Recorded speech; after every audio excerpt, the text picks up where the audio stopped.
Hello everyone, आपका जी education में स्वागत है। आप देख रहे हैं एक ऐसी मोटिवेशनल स्टोरी जो कि एक ऐसी लड़की पर डिपेंड है जो पढ़ना चाहती है लेकिन उसको बहुत संघर्ष करना पड़ता है।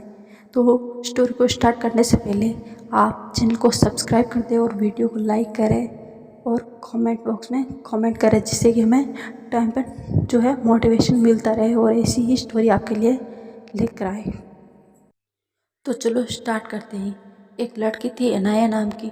वो क्या करती थी कि पढ़ना चाहती थी, लेकिन क्या हुआ कि उसकी पिता की जो है तबीयत खराब हो गई थी। वो मात्र 14 साल की थी तब उसके पिता की तबीयत इतनी खराब हुई कि उसके भाई और माँ ने जो है यह सोच लिया कि अब तो नहीं रहेंगे ये, तो उसकी शादी कर दी छोटी उम्र में ही।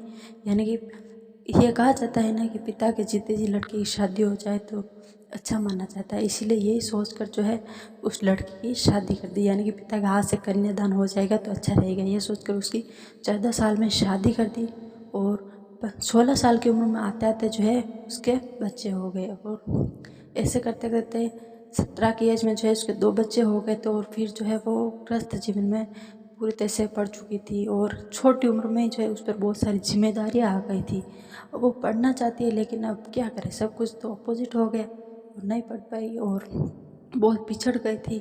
लेकिन क्या हुआ है कि परिवार में ऐसे उसके ससुराल में किसी मुद्दे पर बात चल रही थी तो वो भी अपनी राय देने लगी कि नहीं, कि ये काम ऐसे होना चाहिए। तो उसको किसी परिवार के सदस्य ने टोका, कह रहे यार तू तो बिल्कुल भी पढ़ी लिखी नहीं है, मेरे से भी कम पढ़ी लिखी है, तो 10th पास भी नहीं है, तो क्या हमें राय देगी। तो फिर यह सोचकर जो है, यह सुनकर उस लड़की के मन में ये बात आ जाती है कि अब कुछ भी हो जाए लेकिन मुझे जो है 10th पास करनी ही है। तो वो जो है घर पर झूठ बोलकर कि मैं मेरे मायके जा रही हूँ, ये झूठ बोलकर जो है ओपन में जो है अपना 10th का जो है फॉर्म भरने जाती है।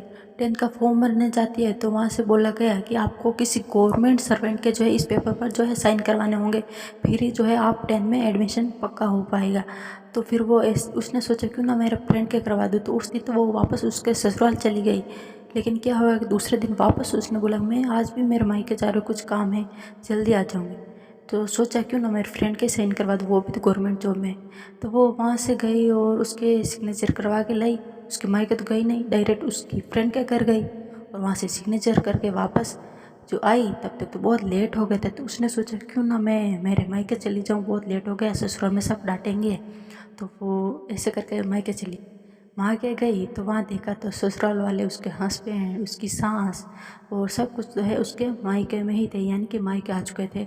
और उसके मायके वालों को जो है ऑलरेडी उसकी माँ को, उसके भाई को बहुत कुछ सुना है कि आपकी लड़की तो बहुत ही जो बिगड़ी हुई है, रात रात भर का पता नहीं कहाँ घूमती है, किस तरह की है ऐसे। और जैसे ही वो घर पहुंची तो उसके भाई ने बोला, डायरेक्ट यही बोला उसको देख कर कि आज तो तूने जो है हमारी इज्जत जो है मिट्टी में मिला दी। यानी कि उस पर जो है उसके बारे में बहुत कुछ जो है गलत सोच लिया गया। और उसके भाई ने जो है उसको बहुत मारा पीटा, बहुत बेरहमी से उसको मारा पीटा था। फिर हुआ क्या कि उसने जो है फिर भी सच नहीं बताया, क्योंकि उसने सोचा सभी इतने गुस्से में है और अभी मैं बताऊंगी कि मैं तो 10th का फॉर्म भरने गई थी, मैं पढ़ना चाहती हूँ, तो ये सब सुनकर जो है मेरा फॉर्म भी फाड़ देंगे, इसलिए रहने दो, आज मार खा ही लो ये सोचकर। तो फिर उसने मार खा ही ली थी। और फिर ऐसे जो है उसने फिर कुछ दिनों बाद, ये बात ख़त्म होने के बाद, उसने उसके हस्बैंड से कहा कि मैं 10th का फॉर्म भरना चाहती हूँ, ये बात कही। उसके हस्बैंड बोला ठीक है, तुम जिद कर रही हो तो फॉर्म भर दो और घर की जिम्मेदारियाँ भी सारी निभाना। तो उसने कहा ठीक। फिर ऐसे करके जो है वो पढ़ने लगी थी और बहुत अच्छे नंबरों से 10th में पास हुई थी। फिर उसके ससुर ने जो है उसकी जो है बहुत ही तारीफ़ की और उसका जो है बहुत ही साथ दिया। और ऐसे ही उसने जो है फिर 11 जो है रेगुलर करना स्टार्ट कर दी कॉमर्स से। और फिर उसने स्कूलिंग के बाद जो है ग्रेजुएशन के बाद मास्टर्स की और उसके बाद बीएड की और अपना जो भी सपना है उसको पूरा किया।